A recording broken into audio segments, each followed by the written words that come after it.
My name is Romina Bandura. I'm a senior fellow here at CSIS at the Project on Prosperity and Development. It's really an honor and a pleasure to be hosting this wonderful panel of experts today, where we're going to be discussing the role of digital management systems in the reconstruction efforts of Ukraine. Before I introduce the panelists, I wanted to tell you a little bit about what we've been doing at CSIS on Ukraine. Of course, you know, in February when the war started, well, the second war, we'll say, because Russia had already, you know, invaded in 2014. But when, you know, the full-scale invasion of Ukraine happened, we, of course, released a lot of insights and constructive ideas on, you know, how to go about this difficult situation. And later on in the year, we set up a commission to really analyze and provide constructive ideas on the medium to long-term reconstruction efforts of Ukraine. And I would say not only reconstruction, but really modernization. So at CSIS, we have different programs that are working on this commission, both sectorally and through issues such as anti-corruption and governance and EU accession. And today we are convening this very interesting panel on the role of digital systems in Ukraine's reconstruction. So let me stop at that, and I'm going to introduce our fabulous panelists. We have the Oleksiy Dorogan. Oleksiy, he's CEO of Better Regulation Delivery Office and co-founder of Rise Ukraine Coalition. He's going to be talking a little bit about this platform later on. We have Maxim Nefyodov. He's head of CSO Technologies of Progress and Kiev City Council member and co-head of Damaged.IN.UA. So welcome. And of course, we have one of our commissioners here, Eka Teshalavishli. She's chief of party of a USAID, a very important USAID project in Ukraine, which is called Support to Anti-Corruption Champion Institutions in Ukraine.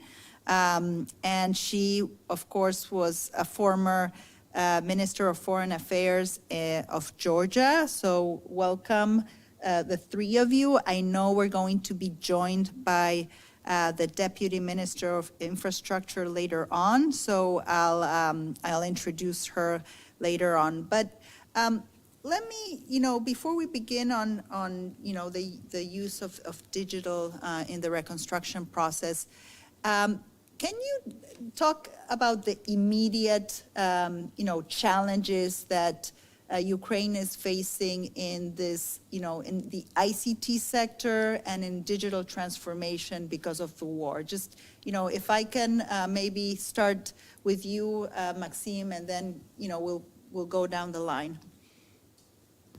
Okay. Hello, everyone. It's my honor to be here, and thank you for inviting all of us to talk on this topic, because while, of course, the main item on the agenda is how to repel Russian aggression, nevertheless, we never need to forget that another important goal is actually to recover Ukraine, and not only reconstruct it brick by brick, but actually to use it as an opportunity to have a better, more inclusive, more diverse, more economically sustainable and democratic country. And Ukraine can actually be a lead model for many other recovery projects worldwide, because as opposed to some other examples, which which might be called as not very successful, even here in Washington. I think that Ukraine is uniquely positioned, being actually a country with relatively high human development indexes and the level of access to internet and a lot of digitalization projects that were not only successful but also got prominence, including in increasing efficiency, but also in dramatically curbing down corruption. So I can cite, for example, projects I was involved in, like Prozoro and Prozoro Sales, that were widely recognized as one of the world's best and actually allowed to decrease corruption risks and corruption markups in tenders and auctions by at least twice, actually according to USAID's estimates. So having said all that, I think that digitalization plays an extremely important role currently in all Ukraine's recovery efforts, just because all other, paper infrastructure, let's call it like this, is very much hindered because of the war. And had we not relied actually on electronic signatures, on collecting data through satellites and drones, on electronic verification of databases, on crowdsourcing of information on damages or violations of human rights, I don't think that old school approaches would have worked here. I think that all of us here represent different aspects and angles, of this digitalization, but it's, again, important to note that we are not talking about something that is just fancy, some kind of a Web 3.0 websites just because it's cool and internet is cool and web apps are cool. But basically that's the backbone of our efforts, and that's something that can allow us to be dramatically different from other countries. Thank you. Thank you, Maxim. Now, Alexei.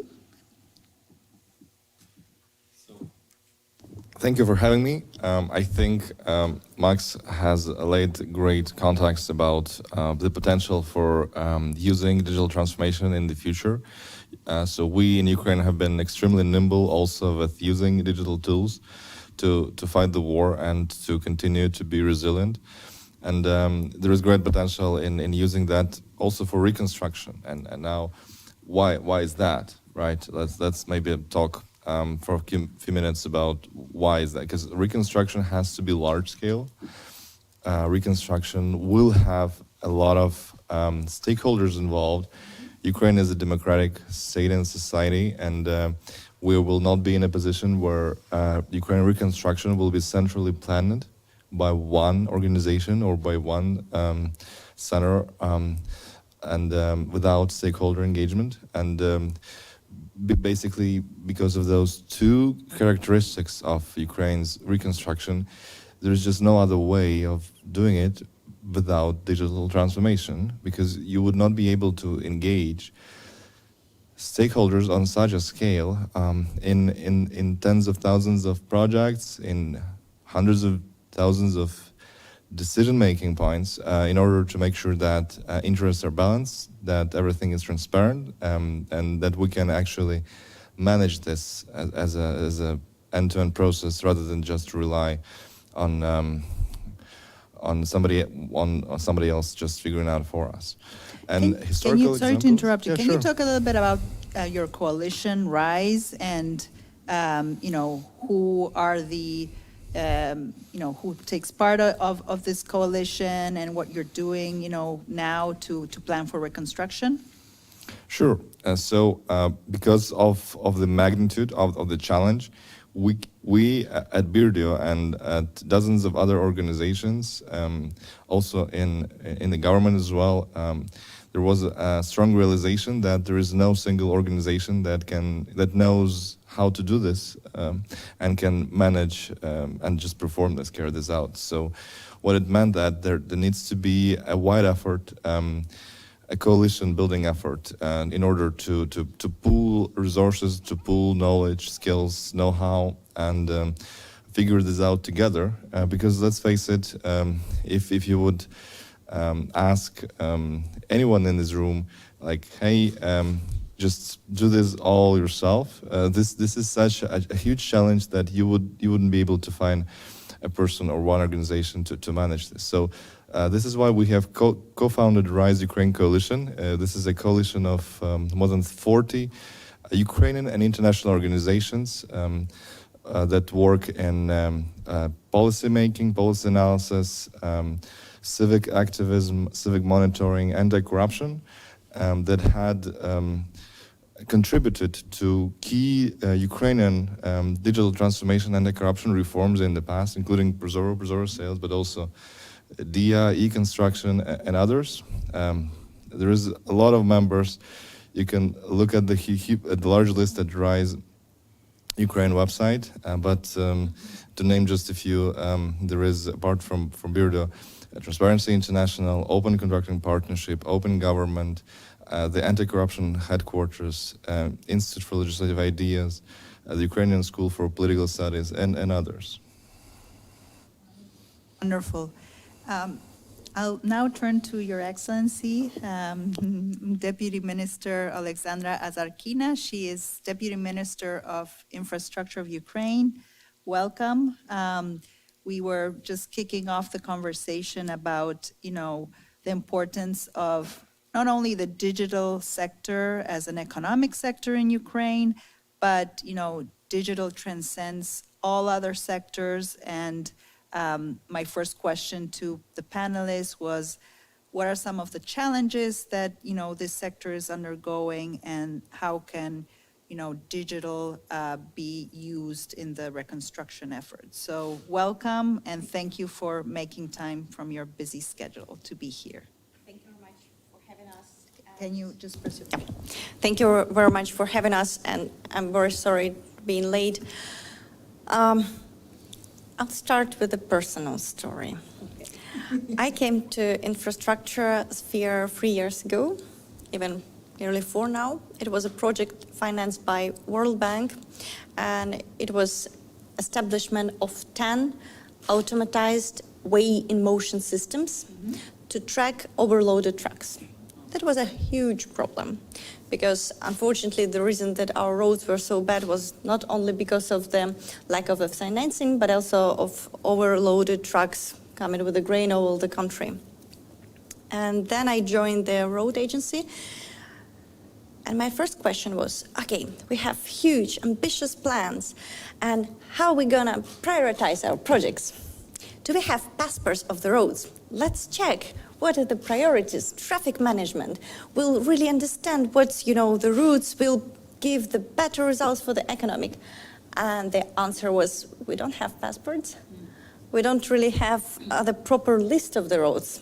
Of course, they officially exist, formally in the papers, coming from the Soviet Union types, but no one really caring about data management. And that was our, first proper reform back then, because anti-corruption starts with data management. And of course, digitalization, that's something which we already know how it works. And of course, it's not just a question of the better management. It's just the only way to do that. And I totally agree here with Alexei. So from the Ukrainian government, it's not even the commitment, not even an obligation. That's the basis. Frankly speaking, when we also, in the discussions with Maxim, Alexei, and other colleagues from the Rise Ukraine, we understand that now we are focusing not only on the procurement. Of course, it's the most narrow place where the corruption risks are hiding, but that's also understandable that we need to look over the whole infrastructure cycle. Mm-hmm. That's why it's important that in our concept for the digital management, it includes all processes. I had fancy video, but we'll send it afterwards, where we show how we organize the management over the projects, starting from the privatization, because finally we have a system in there, and it's based on the methodology prepared by World Bank. Second, we are going to how we're choosing the project design, because sometimes the most valuable corruption risk So the design documentation. And it all goes to the, of course, procurement and the technical, independent technical supervision. Because before it was totally state-owned thing, and no one could really be the part of the technical advisory and the supervision at the object. Now it will be changed. And we're really asking always our donors to include in the financing, not only financing of the works, but also this monitoring. Yeah. And that's all going to be digitalized. Also, one of the challenges we have, like we understand that people matters, and a lot of depends of the new leadership coming in, but institutions are even more important. And that's why we had our own, also successful and less successful stories when with the changement of the leadership, some achievements were, stepping back, and that was a problem. That's why now we are focusing not only on the digitalization, because the experience showed that sometimes it could be used against the good things. For example, we had experience in launching the anti-corruption program with the Basel Institute on Governance. And now we are working with them to proceed this experience not only for the road sector, but also for the rail sector. And why I love this project, because it leads not only for some, recommendations, very nice policies, etc., but it also goes to the ISO evaluation, ICO.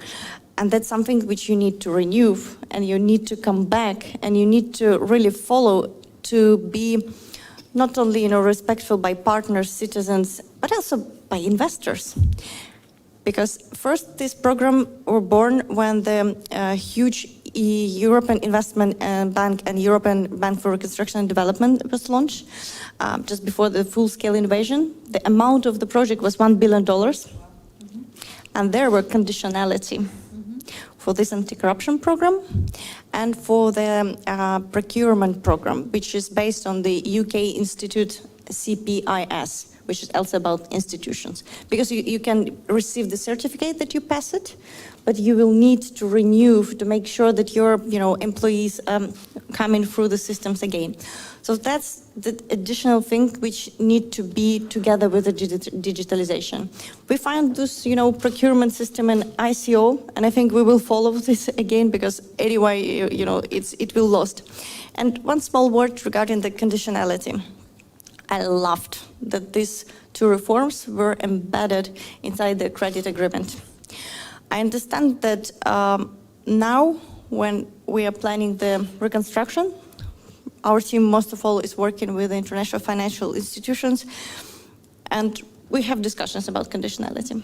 For sure, we would be happy to escape from this for the survival projects, which are needed now, but for the big projects, for the development, for the future, for sure, there should be some measures. Because I can say, I'm a nice girl working for the government, but what happened if I got crazy because of the, some crazy monies or something else? So that's why those things is very important. I really hope that I wouldn't go mad, but never knows. And the last piece is people. I said about leadership, but more importantly is the people who are working with the real things. And that's why education is a core, and that's why I love the project produced by Basel Institute on Governments, because it's all about patterns, it's all about the culture change. And we inside the team, we just drafted very shortly the concept where we asking also US government to support initiative to invite veterans for the future and reconstruction, first of all, in the anti-corruption efforts. We had different discussions about that. Of course, we already have strong anti-corruption institutions in Ukraine, but to really strengthen them, we need people. And we understand the veterans who will come from the battlefield, they will have the whole support from the society. And I just want to give them more means and resources, so they would never think of using weapons, but law, and really be the force of this project. So training them, okay. Yeah. So we are thinking about, it's a very early stage, but still we're thinking about two stages. First, it will be really for the leadership, so master programs, when those who already have proper education, because we have the best people now on the front line. And the second, it's more massive. It could include just basic trainings, which, about just what anti-corruption is, and probably to move them to be part of this big body, which could include also prosecution, courts, because it's all together. Because again, when we had some really nice initiatives, even with digitalization, on some proper rules, etc., sometimes even with this weigh-in-motion system, the biggest problems we had with the courts. Because you're making everything super nicely, but if you cannot trust the courts, which now need to, implement the decision, you lost this battle. Sorry for being long. Thank you. No. I wanted to follow up on the issue of conditionality that you mentioned, and I know, sorry to call on you, Natalie, but Natalie Yaresko is here, and she's always advocated for one set of conditions, because we have, many donors, and you also want to be part of the European Union. So how do you see, how are you talking to donors about, conditionality? Because that's an area where donors could do a better job of, probably harmonizing the conditions. So can you maybe shed some more light on that? It's all starting with coordination. So our minister, which is now responsible not only for the transport infrastructure, but also for the housings, for the all kind of, quite a job. But I think it's a good moment to have now in one hand, because it's better for the planning. And so he just started to launch those calls with key IFIs. That was the first step. And frankly speaking, it was good, because there are competition between IFIs as well, which is perfect. But that was the first moment when we started to discuss who will take what on the, just responsibility, including technical assistance, including the main projects. But frankly speaking, we're not as far in there to discuss all, reasons, but basic things we already did, and I think it's very important, the register of the damaged infrastructure, not only infrastructure, but property. It exists. We are filling it.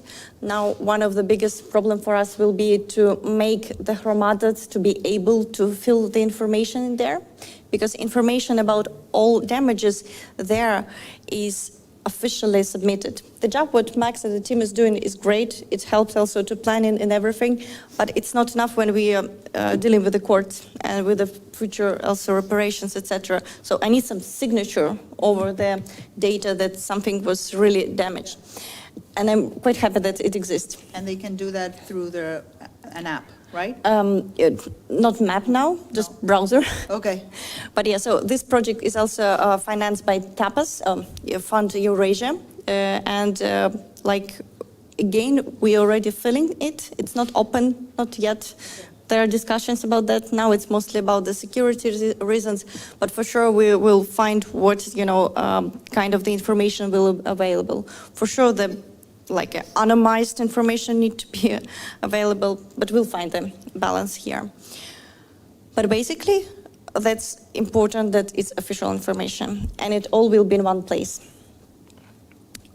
The second thing, which we're already developing with the other partners, and it's financed by FCDO, that's digital management system. And I do see our teammates who are working on this concept, and the decree from the government on the digital management system is already submitted.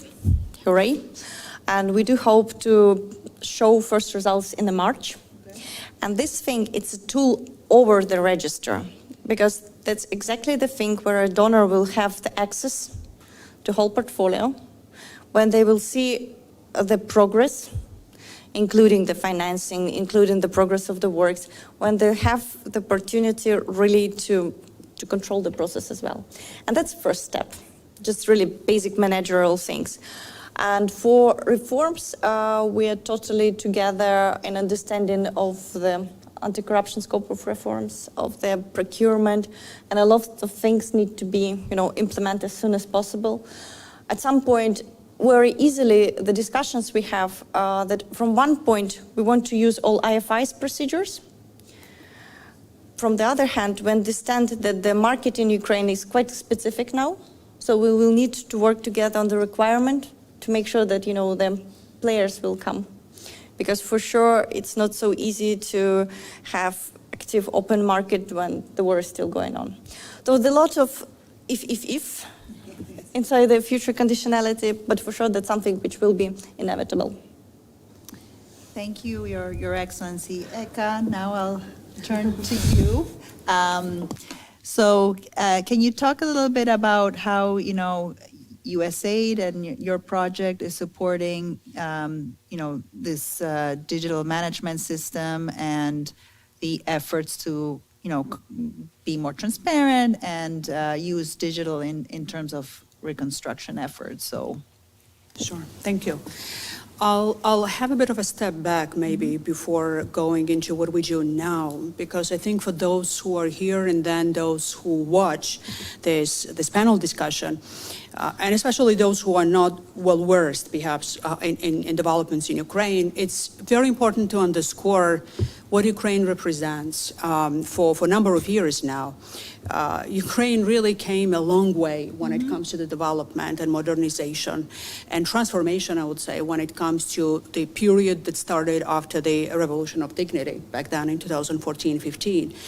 So when we speak about reforms and transformational processes, including in anti-corruption field, by setting up the whole infrastructure in anti-corruption field, developing the institutions, having the state institutions per se well-performing, developing, modernizing, very successfully ongoing reform of decentralization, and digitalization being a thread of all of that cross-sectorally. This is something to bear in mind when we speak what reconstruction implies now for Ukraine. We don't talk about the country that is about to develop the basics of state building processes, institutions that will have to start perform now, so that we have to talk about how to establish it from the scratch. And again, Natalia Ryarsko is here, who did quite a lot when it comes to development of microeconomic sanity and performance of the country, right?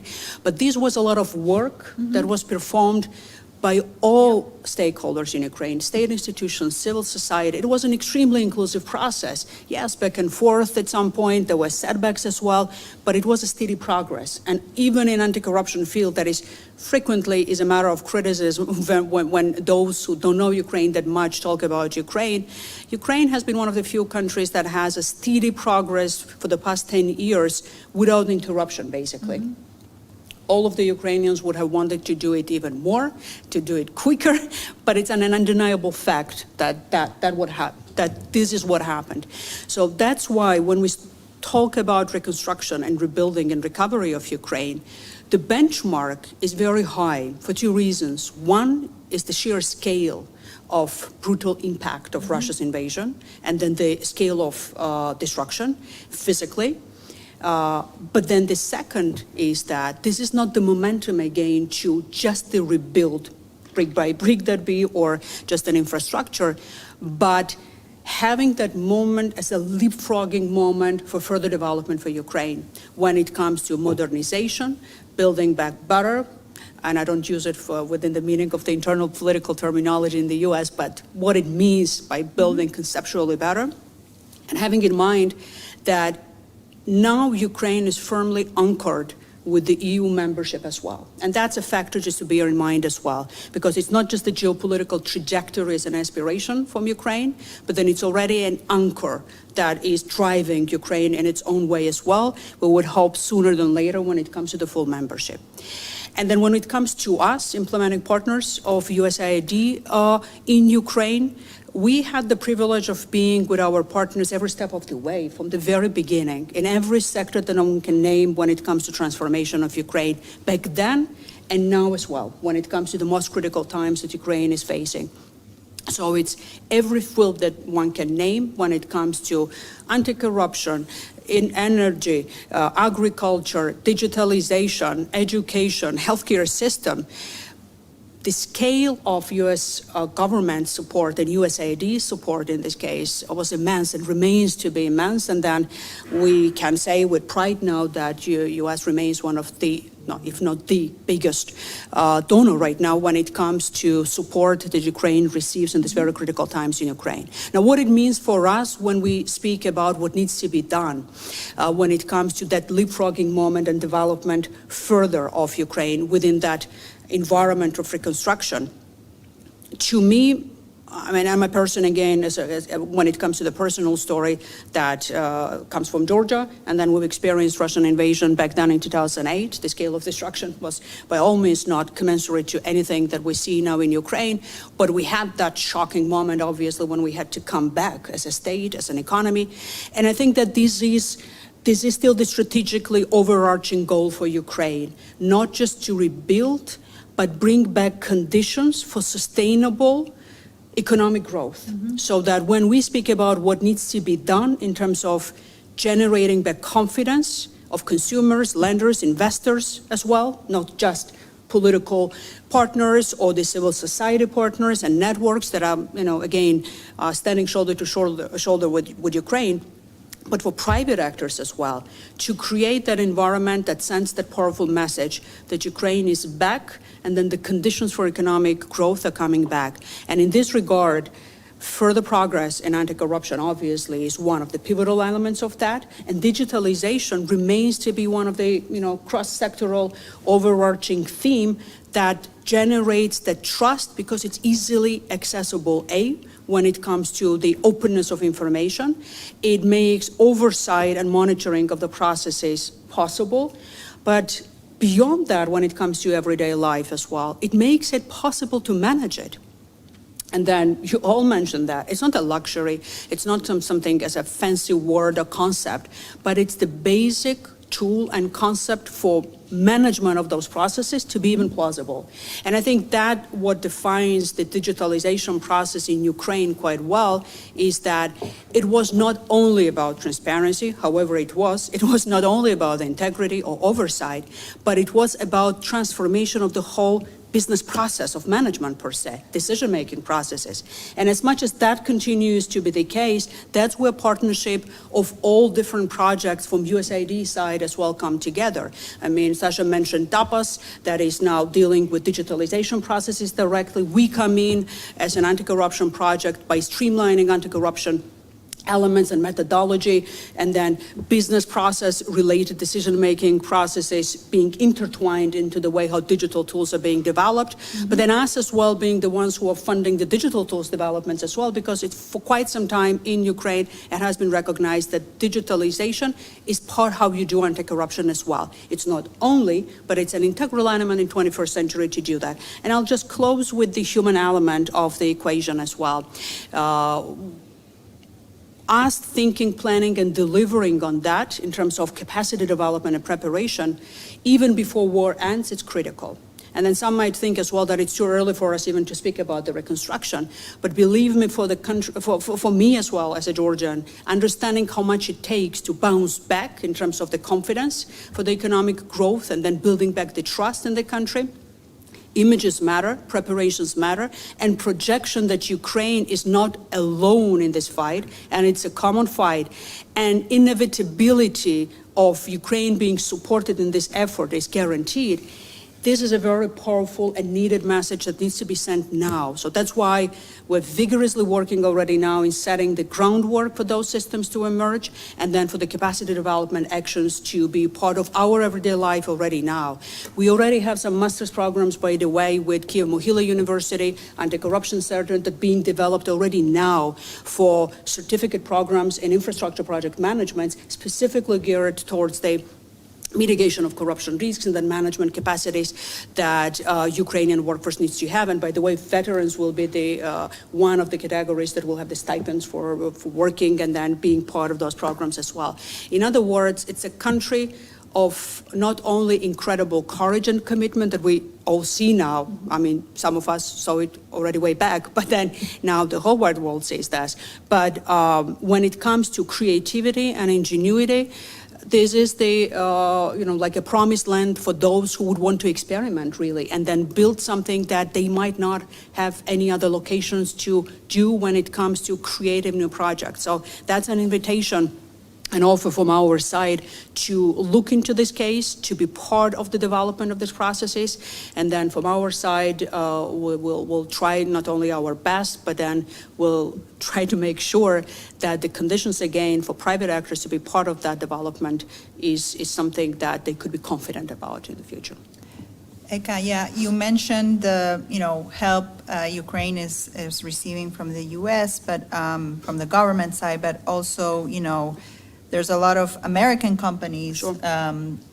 Still working in Ukraine, and in the, digital sector, companies such as Google, Ericsson, and others have been in Ukraine for a while. And what I wanted to ask the panelists is, I know we're talking about, a lot of themes today, and corruption is one, and, the management of the reconstruction process, but what do you see are the next milestones, for Ukraine in terms of, these digital management systems and digital transformation? So maybe I'll start with Maxime, who you haven't spoken for a while. You've been patiently listening, so. Okay, thank you. Well, basically, the whole sort of like this digital infrastructure for the recovery is being slowly crystallized. Slowly, because again the needs change because of the war, unfortunately. Yeah. And when we started all of us as government actors and civil society, say in February and March, our expectations were unfortunately very different from what we see now. And it crystallizes into a system which should really encompass everything from collecting information about damages and needs assessment to actually making these projects and submitting them for funding to the donors, to the IFIs, and then managing these projects and all those things that Alexandra has already said. So I just won't repeat it. And many aspects of this is they're very challenging just because of the scale that many people don't sometimes understand. That we are talking about the scale of dozens of thousands of individual construction initiatives, ranging from really large ones that are probably going to be managed by IFIs and will have separate projects devoted to them, like energy plants or large bridges or something like this, to something much less grandiose and more mundane, like fixing the roofs or the windows of broken village houses, but which are nevertheless extremely vital, basically for the very survival of people who live there. And the tragic irony is that those communities that were most devastated and destroyed during the war are those that will have like the largest burden on their shoulders, just because they will actually be the main players in this recovery. And this is why actually helping them, providing them with some kind of support, guidelines, and general project management systems that, for example, Ministry of Infrastructure is working on is absolutely vital. I mean, you just can't expect that, say, the city of Izum, which was basically destroyed. I mean, it is a picture of something like from, even not from the Second, but from the First World War, some kind of Verdun, landscape, that these people will somehow initiate hundreds of construction projects. They will all be reasonable and efficient, and that these projects will also encompass all the requirements of the EU accession, all the Build Back Better agendas that Eka mentioned, and so on and so on. So this is where digital systems help. So not only in managing the projects and rooting out corruption and bringing transparency in all the aspects that we've been already used to, like procurement or contract contract management or external surveillance. Mind you, it's still a great challenge, not only in Ukraine, but in many other countries, even developed countries. But at least this is something we already know what we are talking about. But when we are talking about these needs assessment, damage assessments, and project initiations, this is largely an untapped ground where even the IFIs can't give us obvious recipes for success. We of course very much hope that there will be a vibrant ecosystem of different digital projects and monitoring projects around it, because obviously we just can't rely on the depleted government resources to do it all. I mean, I would personally, as a person from an NGO side right now, would be very happy just to sit and criticize on Facebook, but you know, that's just not fair. I mean, they have even more on their shoulders again right now during the war, and the capacity of the government is obviously even less because of all the war challenges and extraordinary needs.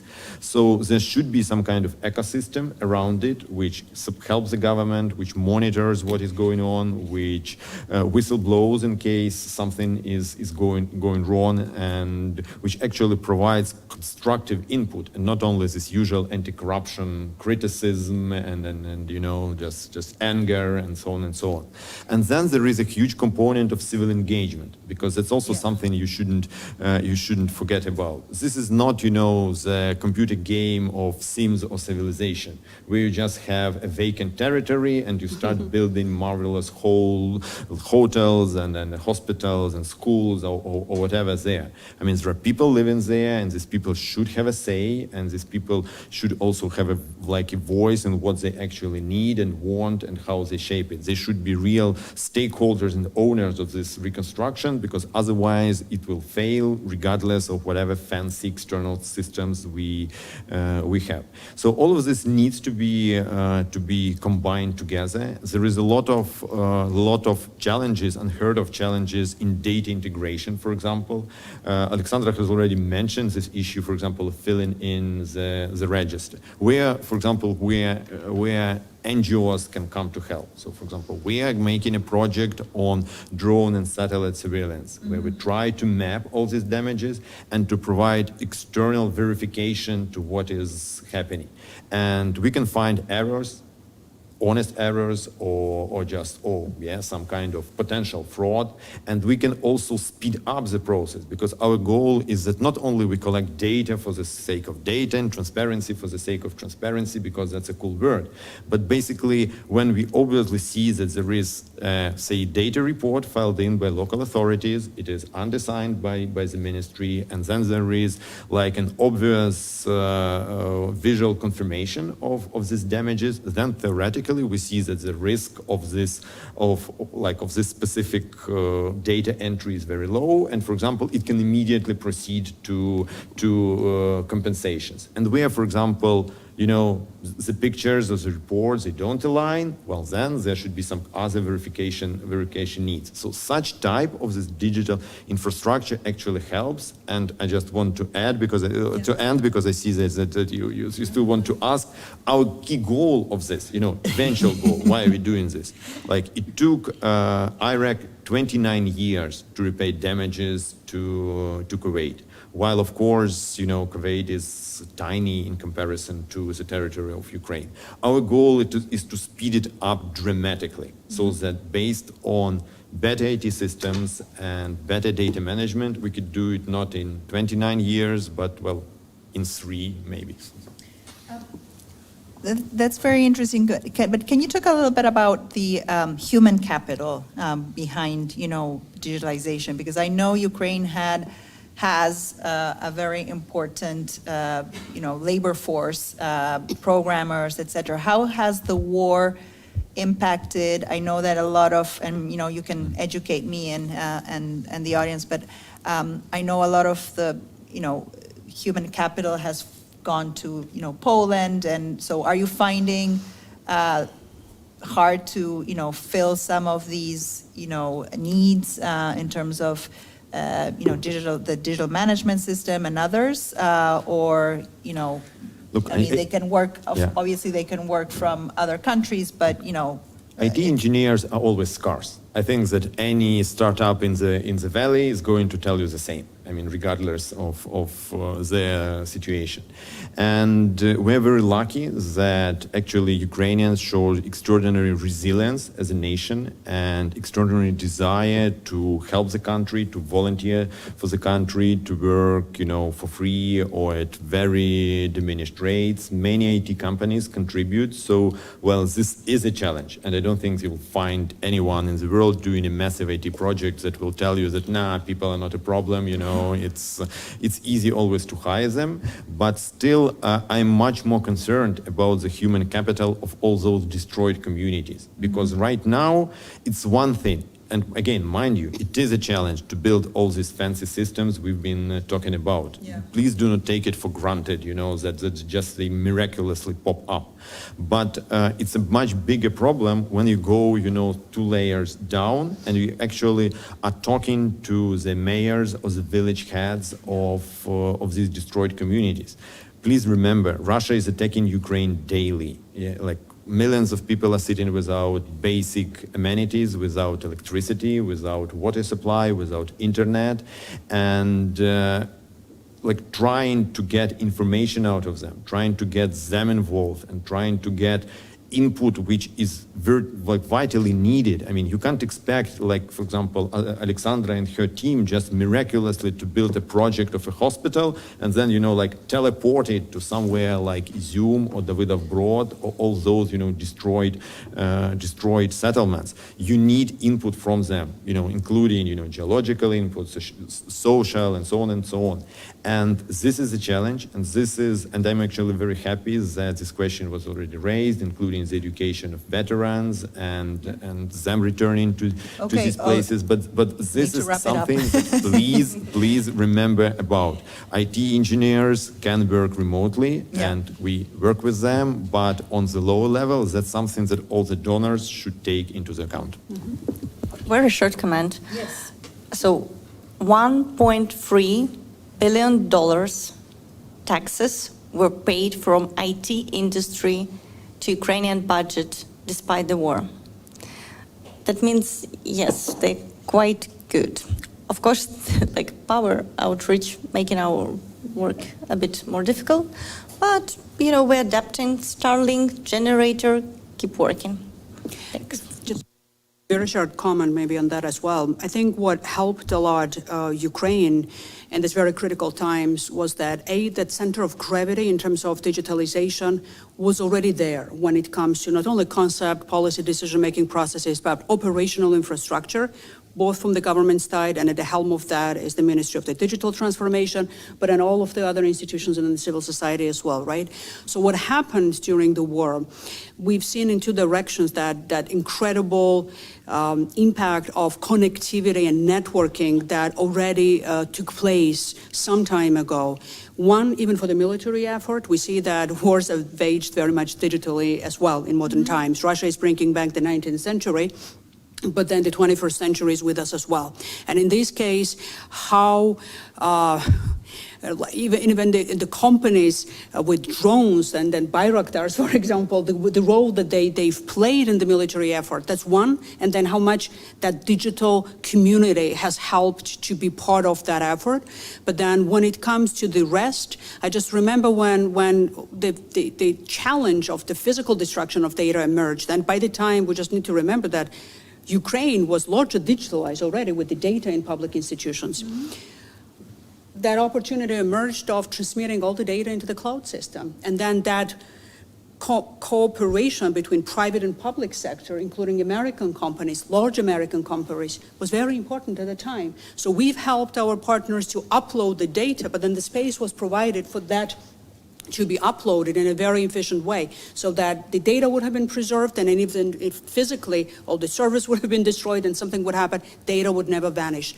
And then you mentioned American companies, and I just have to say that from all we know from the American Chamber of Commerce back in Ukraine, the companies are doing an incredible work by maintaining the jobs, not closing the businesses, being agile in this very critical situation. So private sector is standing with Ukraine as well, and I'm just sure that when the opportunity emerges, private sector will be a big component and should be one of the, mainstream when it comes to how the economy will bounce back, so that the donors could accelerate that, reach that process until that comes in. But then ultimately, we all need to lead to that momentum when private sector and normal economic growth and development will be part of the reality. And it's not a distant future, I would hope, but rather more immediate. Thank you, Eka, for that. And Alexi, want to comment? Thanks. So I found your question about milestones in need of additional 2 cents from me, or 5. Let me walk you through the milestones.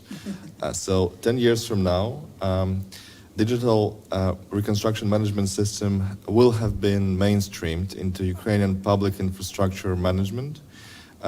It would have won awards, and it would be considered as a best practice, like Prozor used in a bunch of different countries.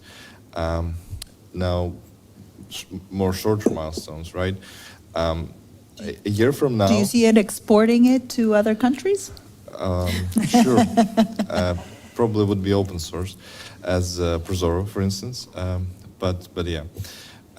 It would use the best practices from PIMA methodology from the IMF, and would also be using OCDS data standards and source standards used by IFIs, so that this is mainstreamed into national and international relations on public infrastructure, and generally public investment into such large-scale projects. Now, a year from now, let's imagine we in Ukraine are ready on day one to do reconstruction. We won, and we're not losing time, and we have a good basis for managing this quickly, not losing time, and moving with reconstruction as soon as possible. And we have a system that is very transparent and that keeps trust in the whole process from the IFIs, from donors, from our partners. Now, moving also shorter, in March, there would be already a launch of first functionalities of the infrastructure module of that, and around that time, there would also be finished the so-called umbrella item of this whole ecosystem that brings together data streams from all across. And on the 20th of December, there would be an event organized by RISE Coalition, where ministries, IFIs, donors, and others would be invited to participate and to discuss the technical concept of that system. When is that again? The 20th of December. Okay. It will be further announced on RISE Ukraine. And the reason we're doing that in such a multi-stakeholder approach is because it impacts a lot of business processes from also donors as well. And you also had a question of what donors should do. So let's jump into that, because I want to also offer the public some time to ask questions. So what do you see, how do you see donors interacting with, this umbrella platform? And my second question to that is what do you need from donors? I know, every time we ask this question, it's weapons, but, aside from weapons, what do you need from donors to support, this system and, and to help, with the reconstruction? So, Alexi, sorry, I cut you off, but, continue, weapons? Please.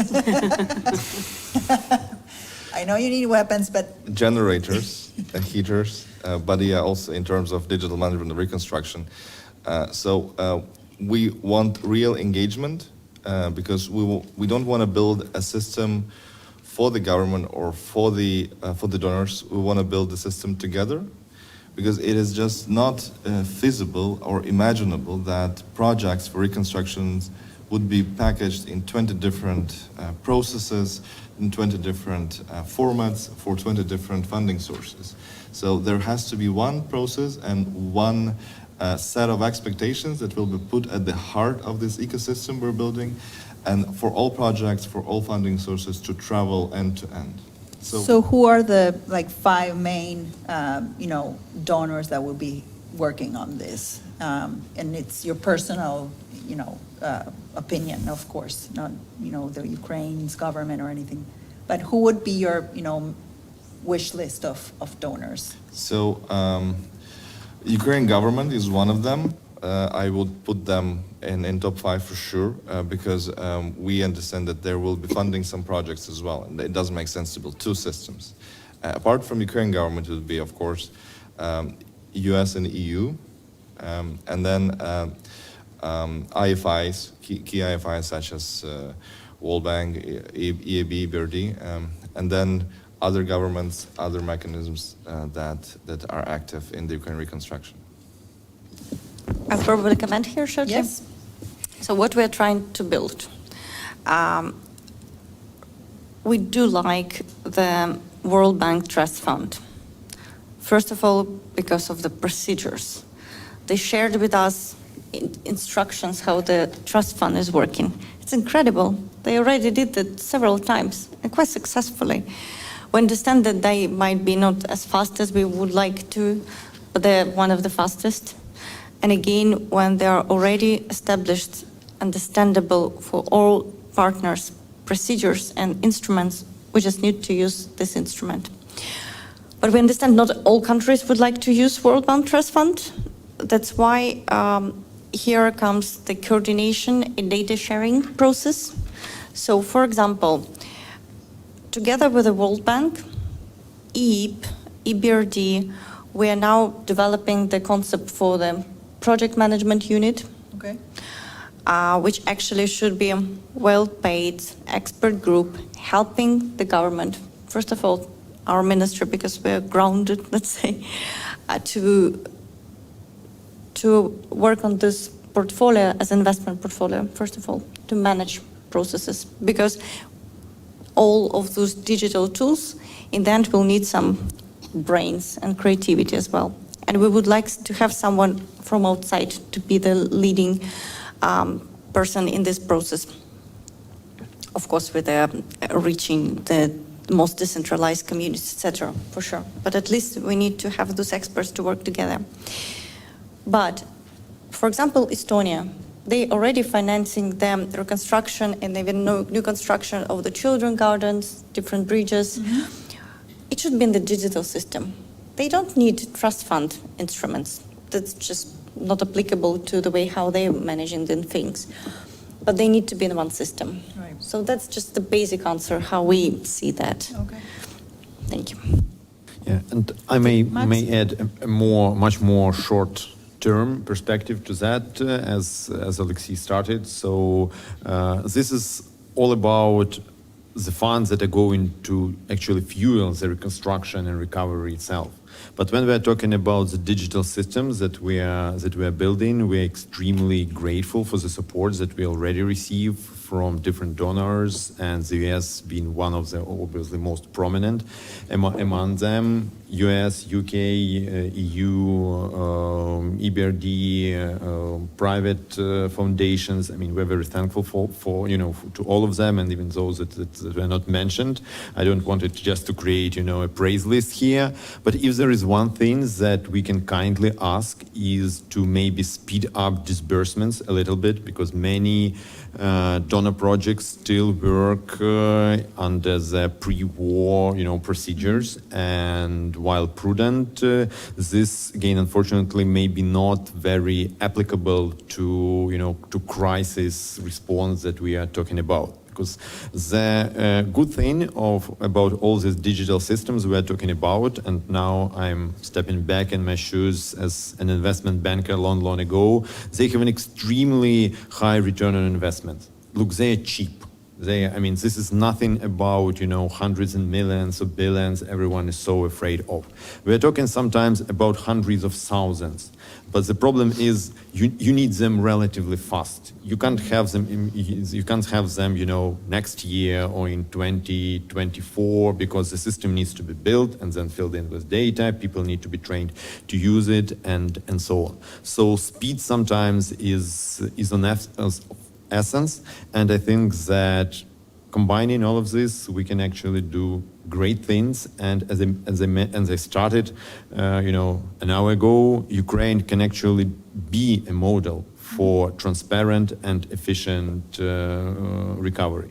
Just because there are so many aspects combined here, ranging from human capital to political will of the government and the president, to the donor's attention, to relatively high level of digitalization, and so on and so on. So this actually can be something that potentially can also be used by IFIs and other countries for catastrophe reliefs all over the globe.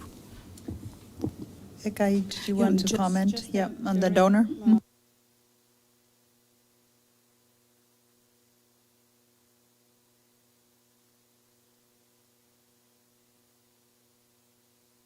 Efforts, sure. Part of, I think, sort of different dimensions into it when it comes to what is being done by the donors, because we've talked more about when it comes to the big donor assistance that is needed for the reconstruction per se, right? What would be the funding mechanisms or the sources, and then governance structures. But then for that to be owned, to be maintained, to be used and applied, resources are needed now for civil society, for governmental agencies. So that's what we already do now, bringing that capacity to our partners so that they could do the work that they need to do as the owners of these processes, because at the end of the day, it's Ukraine itself that is owning this process, right? So the way how assistance is being provided is to give that capacity, expertise that we, or the financial capacity for that to be feasible in terms of realization, and to do it as efficiently as possible so that it matches the challenges of today rather than only of tomorrow, right, in this case. But then when it comes to the bigger picture, I think that's what we need to emphasize as well, because while digital is very important for management of this process, it is still part of the bigger process that is still very strongly supported in Ukraine, in addition to emergency help that is provided right now with housing, with energy, you just name it, with everything that is needed for resilience of the country. Because miraculously enough, but wisely enough, I would say, rather than miraculously, Ukraine continues its progress in the pathway of reforms right now. So when we speak about judiciary, for example, something that was and remained to be problematic in Ukraine for quite some time, now we have the opening that was very much pushed for previously for the reforms. What we see in anti-corruption field, all of the institutions are not only maintaining they work, but then their ideas and motivations and commitments for further development, including in the areas such as asset recovery, with tracing of assets, not only of sanctioned individuals, but those who are implicated with the war crimes, but then all of the assets that ultimately should be part of how Ukraine will have to be rebuilt and reconstructed. So in other words, while reconstruction and rebuilding is a big part of what needs to be effectively managed in Ukraine, the rest of the constituent elements of the bigger puzzle are very important, and then there is progress in that as well. So that when we speak about the overall confidence and trust, where Ukraine is moving, all of that is falling along as well when it comes to what could be the expectations, including conceptual modernization of the sectors like agriculture and energy, and then for that to be up to speed to what the future of those sectors should be, rather than what it used to be as a legacy of the even Soviet times previously. Urban development is an example of that as well. So as sad and tragic, the war has been and is in Ukraine, there's also an opportunity to turbocharge these modernization efforts. We didn't talk about SMEs, but maybe I'll ask that at the end. But we have some minutes left, and I know we have experts in the room. So I want to give you the opportunity to ask questions to our panelists, and I know we have 2 mics at the back, so please, raise your hand and identify yourself if you want to ask any questions. There's a gentleman over there. Hi. As you move towards the digital Can you please identify yourself? I'm What's your Shane name and McNeil. affiliation? I'm with DoD. Okay. Yeah. As you move to a digital infrastructure, and we see all the benefits that provides, but it also brings with it inherent vulnerabilities, which we've seen here in the United States, such as with our pipeline attacks and stuff like that. How are you taking security into account as you look at the potential vulnerabilities that you're establishing from, for instance, hostile foreign digital vulnerabilities? I'll probably start and then pass to the proper specialist. First of all, the results of all their attacks, they're really tiny, and we showed that all key digital instruments are working. They received more with spending millions on rockets to hit the transformers on the substations than with the cyber attacks, which actually tells you something. That's the first thing. So for sure, it's a race. It's always race of the technologies, and we understand that we keep modernizing all our systems, and I do think that we're quite successful here. But the other thing which we need to understand regarding our resilience, and it's also, for example, happened in our ministry. 2 months ago, we listed all Starlinks generators in our institutions just to make sure that we will not collapse with a blackout, because we are very digitalized. I cannot, sign my documents without my digital signature. And it wasn't easy, I can say, but we become adaptive. And that's probably the main thing. So when we're comparing the risks and the possibilities here, for sure we are voting for the digitalization.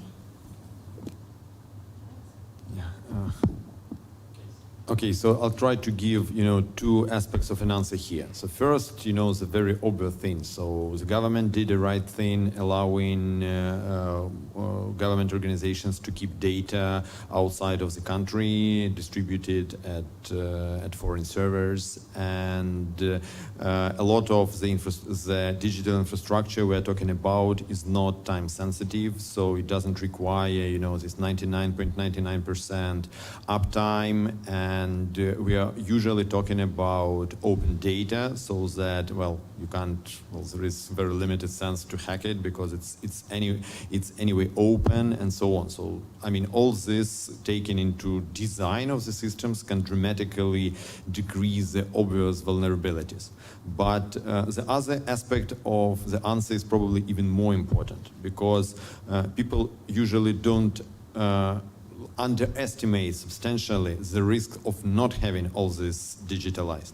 Actually, the guys have seen me in the airport. I'm a member of a Kyiv City Council, but by signing, my documents in Kyiv City Council by using face recognition. And this is with all the risks that, it may not work for 5 minutes, and the idea is not perfect, it's not working for 5 minutes, so what a catastrophe, in a war country. But even with this, it's, just a continent of, size risks less than myself being coming physically to the Kyiv city building and needing to sit there to undersign the documents, by hand, and having all this, military risk of the building being targeted. The same applies, for example, to the information about the buildings and that were damaged or destroyed during the war. And actually, the major challenge is recovering information that was in paper and that was lost, according with deeds of property and all these, engineering reports and so on, were physically lost, or they stayed on the temporary occupied territories, as opposed to registers that are properly distributed, that are kept, both in Ukraine and outside of Ukraine, and which can be always accessible, maybe aside from 5 minutes when the electricity is out or something like this. So generally speaking, I think that the government is doing a reasonably great job, at managing the risks, and we are taking them into the design of the systems. But nevertheless, even with all the remaining risks, they are much, much less as compared to paper manual processes.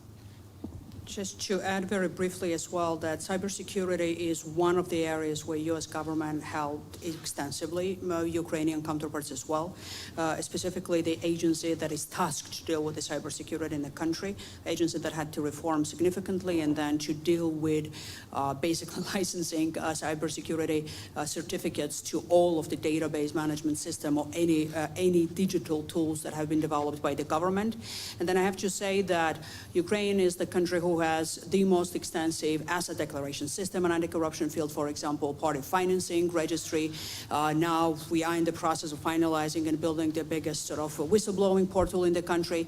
And then cybersecurity is a vigorous review is a vigorous part of the overall process. The system is not launched if there is not certificate is not obtained. And I have to say it's a painstaking process. It's not an easy one, but there are no compromises on that while systems are being developed. Thank you. Yep, Alexei? And I'll tell you more details, not live. Sorry? Yeah, and I'll tell more details in person so that we're not broadcasted to Russians. Some untransparency detected. So there are two questions here from the gentleman in the back and here. Yes. Hi, thank you all for being here. It's great to see all of you. I'm Andrew Denieri with the Atlantic Council's Eurasia Center. I have a question on procurement in Reconstruction. Have there been any discussions on including non-price criteria in considering proposals and things like that? Anything you can share would be interesting. I know Maxim will add after me. Yes, for sure. Just the first thing that already exists, but we need to make those instruments better. And frankly speaking, during our discussions, we found other narrow places, not only non-price criteria, but also the way how the procurement documentation is prepared is a huge risk as well. We had this experience before the full-scale invasion as well, when you have complex projects, not just, to buy paper, but really construct, to think, to manage both construction and financing, for example, it's quite hard, first of all, for the institution to build this documentation. You need some, very proficient capacity for that. And it's very easy to build this procurement documentation the way that the only one or, company can win. So in the world, there are practices when it's the even preparation of the proposals is more open for the bidders, and it makes sense. So you are not applying with the price, quality, but you're also applying with the ways how to organize this project. So that's one of the things which we find very important job to do, and it requires a lot of intellectual efforts, frankly speaking, because it's related to not only procurement documentation in Ukraine, but also construction reforms, all way of the standards. It's another universe. Another thing which we are trying to reform is related to auction and the participation of the processes of anti-monopoly committee. It should be reformed together with the procurement, because it's still a bit of narrow place, and each narrow place makes corruption risks bigger. And again, when we do have the, for example, IFI instruments and procedures, the bidder comes with a price and no more auction, it's just like this, because they already did their pre-calculations. There are discussions around it. We're working with the Ministry of Economic Development, with the IFIs, and I do think that very soon we'll finally agree on a proper concept. May I add that this is an area where donors can help Ukraine in vetting, contractors, because we don't want, to help Ukraine and then, contracts are given to the wrong kinds of companies. So I think this is an area where, United States, that we have agencies, not only USAID, but you have USTDA that does a lot of, good work on procurement issues, and of course, others like the World Bank, EBRD. So I think this is the time also to vet, all the potential contractors that are going to be doing work on Ukraine, and not just, look at the price, but, where do they come from, what do they offer, and et cetera. So sorry about that editorial comment, but yeah. So anybody else wants to, Max? That everyone loves competition until it's competition in your own tender.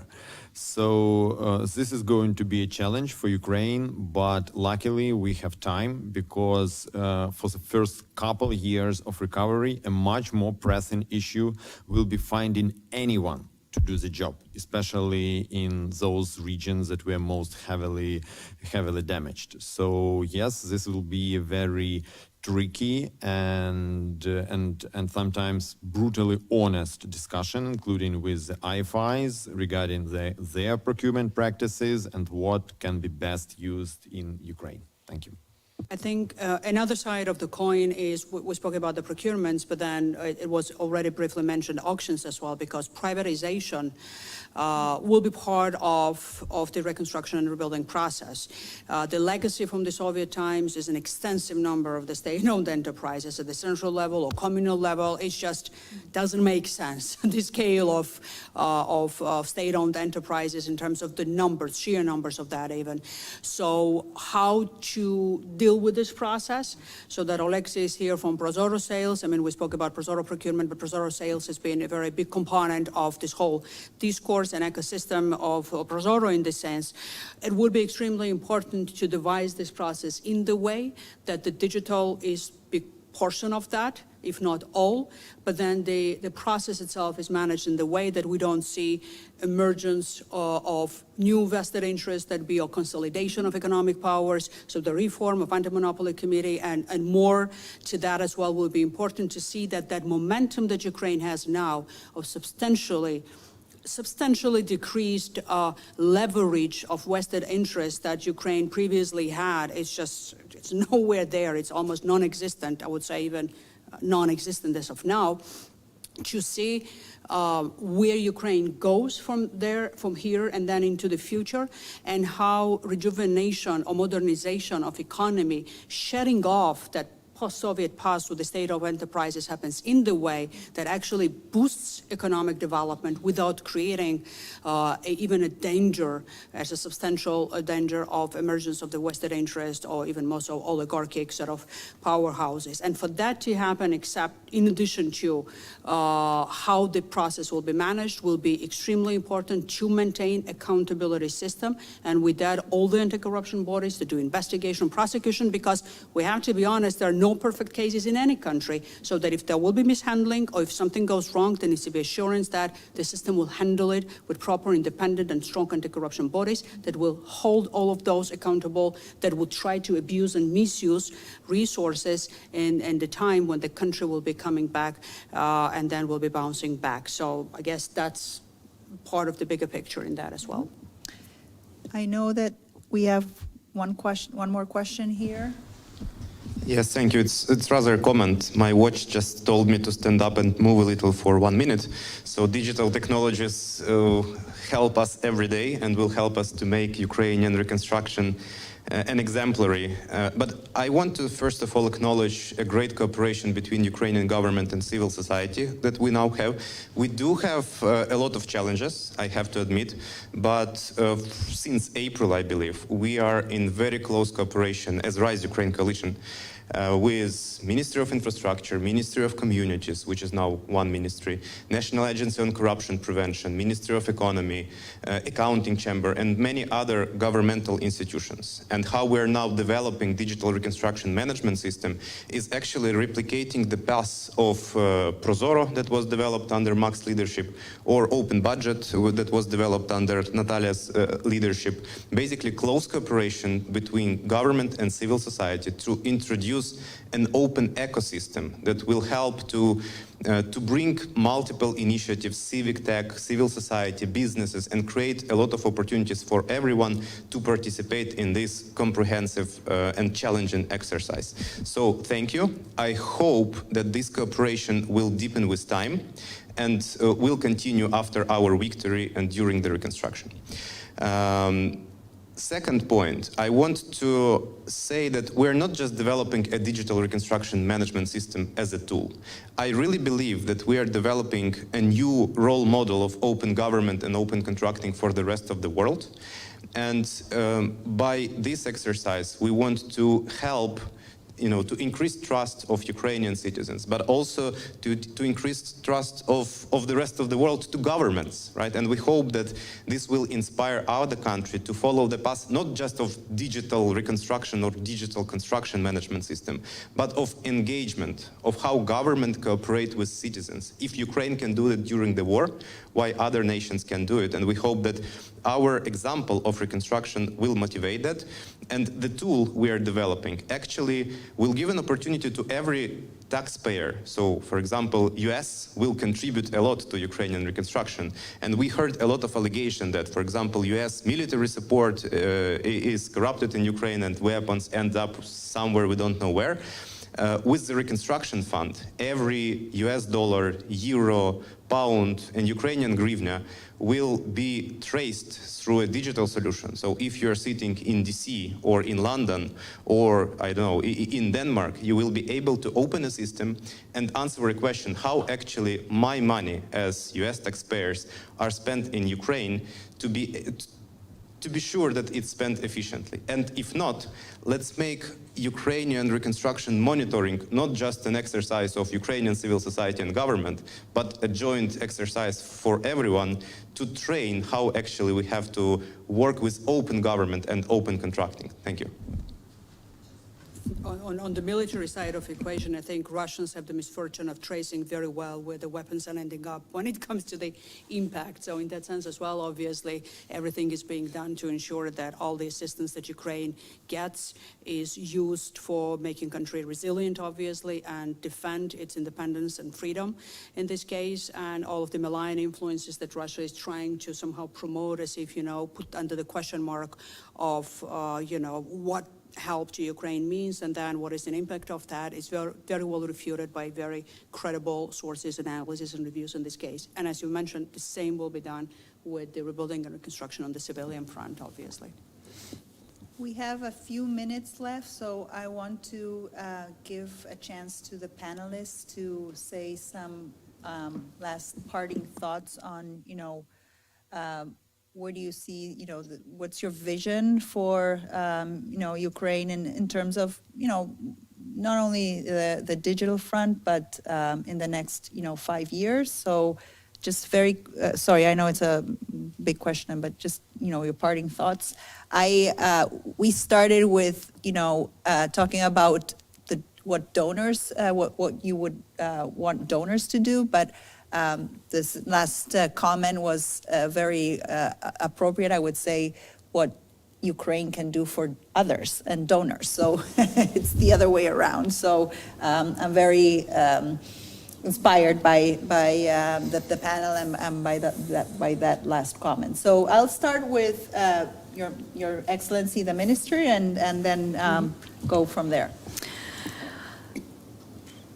Frankly speaking, it all starts with our motivation, but also motivation of our allies. No one is obliged to Ukraine. No one owes us something. It's totally the same values we share. It's totally even emotional, way of taking decisions. We could find, pragmatic reasons why, our allies supporting us. But I understand at the core, it's really the same values. And for me, it's very important to change this pattern between Ukraine and allies cooperation from the donor to recipient to the partners. I understand to be quite far from it because we're still receiving donations and we are very dependent and We won't survive without defense support, without direct microfinancial help to Ukraine. It's clear. But again, I think Ukraine is finally grew up. I think we're not as we were before, with looking for the, father, paternalistic father way. We're not looking for such, I don't know. I do think that we can be partners. And I was late because I was at the meeting with US defense industries, and we were discussing how better protect critical national infrastructure and how defense industry of US can learn from Ukrainian companies, which are just, working on their rockets, but building new innovations, etc. And that's just one of the examples. That's probably the key thing. And I do think that Ukraine in the future it will be necessary for us to help others. No jokes, we're already doing that. I mean, the project launched by the president, Grain from Ukraine, I found it hilarious because in the core of the project is not just Ukraine took money from the donors and bought the grain to help Africa. No, it's more intelligent because we're helping both our economy for farmers because it's way to actually support the agri sector. And at the same time, yes, we would like to help the countries which are even in a worse situation than we are. Before, it was quite unacceptable for Ukrainians. I think we were more egocentric. And now it's obvious that we are on a world map. And frankly speaking, after the victory, I'll be in Africa. And that's something which is even more important, speaking about digital things, because we can teach. But Thank also, you. there's a new generation of Ukrainians that were born, I would say, free, right? In the 90s when Ukraine was independent. So that's also a big change and a positive, I would say, change. So Max and Alexei and then Eka. Well, I do hope that Ukraine actually uses this tragic situation to grow stronger, as some kind of a phoenix out of it. And recovery is going to be a major part of it, because this is going to be the most important stream of initiatives in the country for a while. And this is something that can help decrease dramatically the grips that oligarchs and Russian kleptocratic money had on Eastern Europe for quite some time.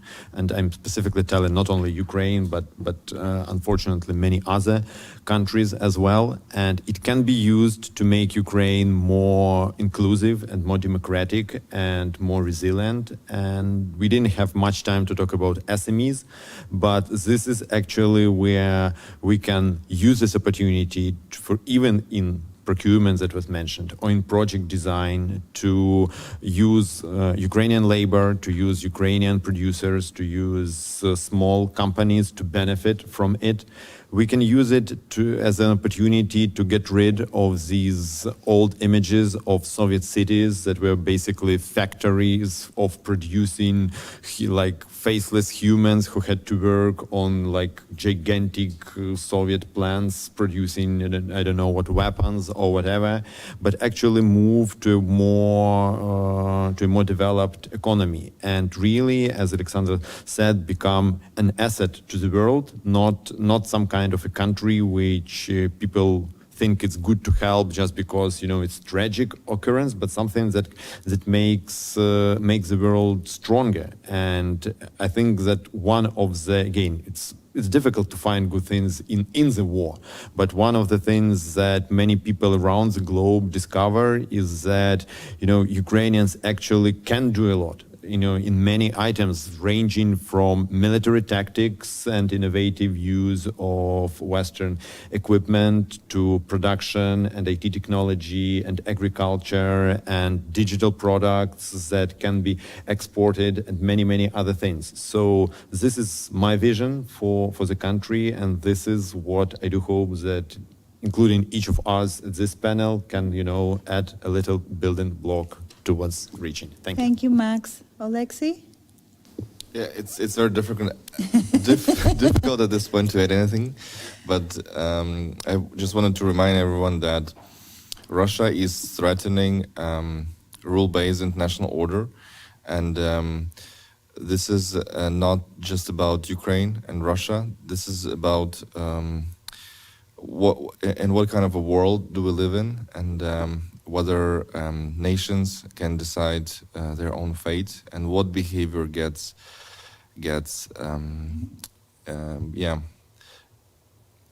you know what I mean. I mean, what kind of behavior gets things done for you, rewarded, or otherwise. And Russia is committing war crimes, is committing an illegal act of aggression.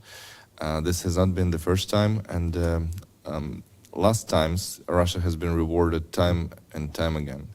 So Ukrainian victory and Ukrainian reconstruction is badly needed for the world, for other nations, for other actors to understand that this behavior will no longer be rewarded.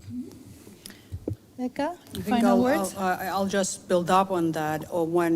For far too long, we've had all this conversation in different think tank communities and political circles about the demise of democracy, right? As if, where are we moving? Is it that democracy is ultimately being defeated in the competition of different systems, as less capable, less efficient, less viable, resilient, compared to more autocratic systems that create the image of, efficiency or doability of whatever they decide that they do, so to say, from that perspective.